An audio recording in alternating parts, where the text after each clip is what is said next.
जंगल में छोटू नाम का एक बछड़ा रहता था, जिसके पैदा होते ही बदकिस्मती से उसकी माँ का देहांत हो गया। छोटू के पिता ने दूसरी शादी कर ली। छोटू की सौतेली माँ का नाम छाया था। शादी के कुछ दिन बाद छोटू के पिता की मौत हो गई।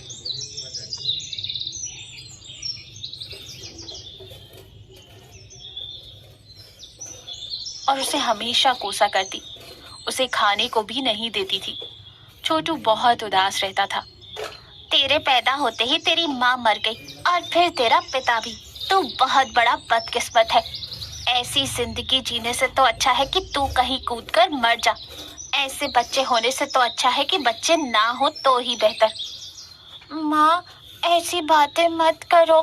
मेरे माता पिता नहीं है, तुम ही तो मेरे माँ बाप हो। अगर तुम मेरा ख्याल नहीं रखोगी तो कौन रखेगा? मैं क्यों तेरा ख्याल रखूं? तू कौन सा मेरा सगा बेटा है? यहाँ से चला जा और फिर कभी अपना चेहरा मुझे मत दिखाना। तो जैसे मनहूस को यहाँ रखने से तो बेटर है मैं तुझे यहाँ से बाहर ही निकाल दूं। मेरी किस्मत भी फूट जाएगी। ये सुनकर छोटू उदास हो जाता है और वहां से निकल जाता है। छोटू उदास जंगल में घूम रहा था। घूमते घूमते छोटू जंगल के राजा मुफासा के पास पहुंचा। अरे ओ बच्चे, कौन हो तुम? और तुम्हारी हिम्मत कैसे हुई मेरे पास आने की? तुम जानबूझकर आए हो या फिर अनजाने में? वैसे भी मुझे बहुत भूख लग रही थी। अच्छा हुआ कि तुम आ गए।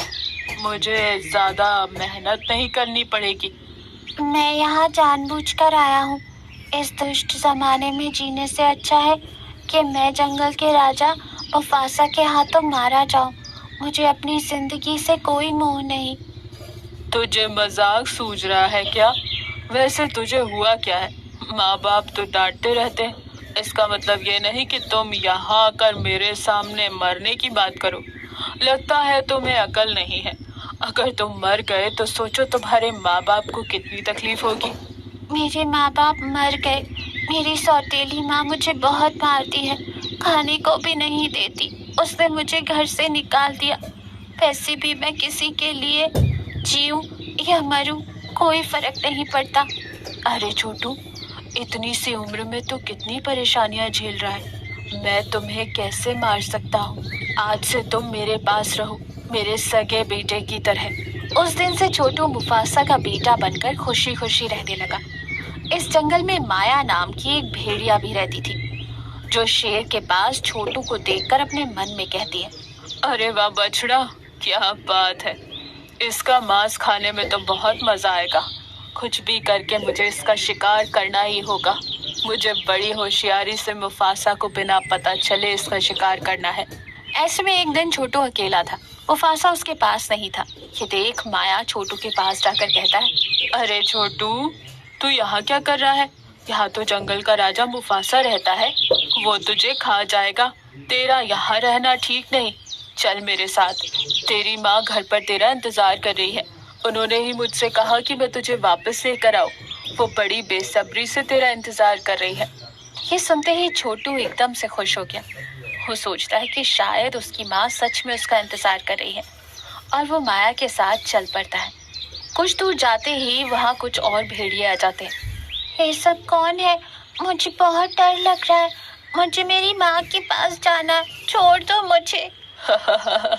मैं तुझे धोखे से लाया था, इसीलिए हम सब मिलकर अब तेरा शिकार करेंगे। ये सुनते ही छोटू के पैरों तले जमीन खिसक जाती है और वो डर के मारे वहाँ से चिल्लाते हुए भागने लगता है। बचाओ, बचाओ, कोई मुझे बचाओ।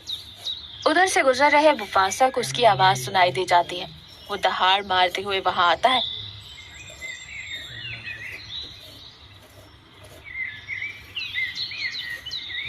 भेड़िया उसे देखकर डर के मारे भाग जाता है। छोटू मेरे बगैर तुम अकेले जंगल में क्यों आए हो? यह जंगल खूंखार जानवर से भरा हुआ है। कोई भी तुम्हें धोखा देकर तुम्हारा शिकार कर लेगा। मुझे माफ कर दो मुफासा, मैं आगे से तुम्हें बिना बताए कहीं नहीं जाऊंगा। दिन बीतते गए। एक दिन मुफासा शिकार की तलाश में जंगल में घूम रहा था कि उसकी नजर छोटू की माँ छाया पर पड़ती है। मुफासा छाया का शिकार करने उसकी ओर बढ़ता है। देखो मुझे छोड़ दो, मुझ पर रहम करो। मैं एक बदनसीब हूँ, अपने बेटे और पति को खोकर यहाँ भटक रही हूँ। मुझे बहुत भूख लग रही है, आज मैं तुम्हारा शिकार करके ही रहूंगा। कि तभी छोटू उधर से गुजर रहा था। उसे देखकर छाया मुफासा से कहती है, तो फिर एक काम करो, वो देखो मेरा सौतेला बेटा, तुम उसका शिकार करके अपनी भूख मिटा लो और मुझे छोड़ दो। छाया यूं बोलती है कि तभी छोटू वहां आता है। मुफासा रुक जाओ, तुम्हें पता है कि ये कौन है? ये मेरी माँ है, इन्हें छोड़ दो। अगर तुम्हें शिकार करना है तो तुम मेरा शिकार कर सकते हो और अपनी भूख मिटा सकते हो। देखा छाया, तू कितनी खुदगर्ज है। छोटू अपनी जान देकर तेरी जान बचा रहा था और तुझे एक पल नहीं लगा उसका शिकार करने कहने को। छोटू मुझे माफ कर दो, मैंने सोचा भी नहीं था कि तुम मुझे इतना प्यार करते हो। आज से मैं तुम्हारा अच्छे से ख्याल रखूंगी, अपने सगे बेटे की तरह पालूंगी। ये कहकर छाया छोटू को लेकर वहां से चली जाती है और दोनों खुशी खुशी जीवन गुजारने लगते हैं। इस कहानी से हमें ये सीख मिलती है कि सौतेले हो या सगे, माँ बाप का प्यार बच्चों के प्रति एक जैसा होना चाहिए।